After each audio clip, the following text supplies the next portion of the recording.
Sosyal medya fenomeni Dilan Polat ile avukat Feyza Altun, geçmişteki sert açıklamalarına rağmen bir araya gelerek şaşkınlık yarattı.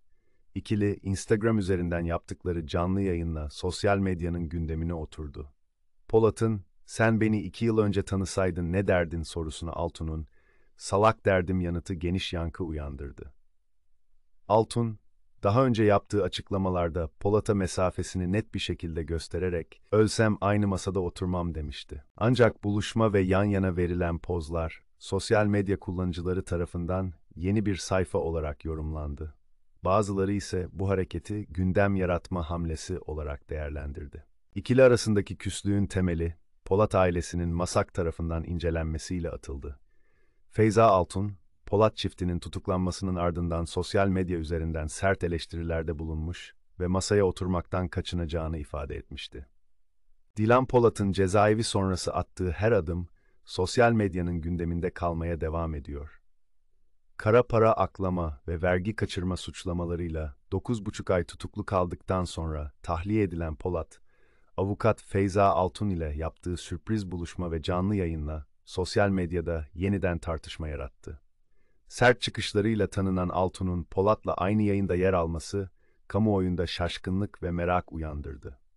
Feyza Altun, Sözcü TV'nin Gördüm Duydum Konuştum programına bağlanarak açıklamalarda bulundu. Altun, kimseyle para ilişkisi olmadığını ve fikirlerinin değişmediğini vurguladı. "Dilan Polat'ı 2 kez canlı gördüm. İlk görüşmemizdeki sarılmamız sırasında çok ağlıyordu. Ağlayan bir insana karşı sert olamazsınız. İkinci görüşmemde de kötü hissettiğini söyleyerek çağırdı.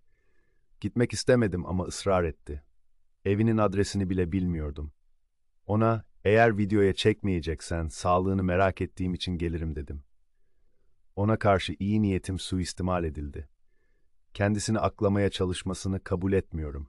Çok linç yiyor ve nedenini anlamıyor. Telefon artık onun uzvu olmuş. Bunu yapmaması gerektiğini bilse de tutamıyor. Kamuoyunu meşgul ettiğim için kusuruma bakmasınlar. Bu görüşmenin bir üçüncüsü olursa yüzüme tükürsünler."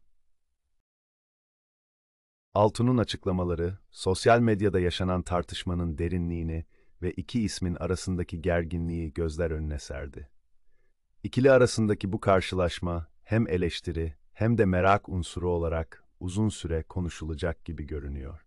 Kanala abone ol, videoları beğenmeyi unutma.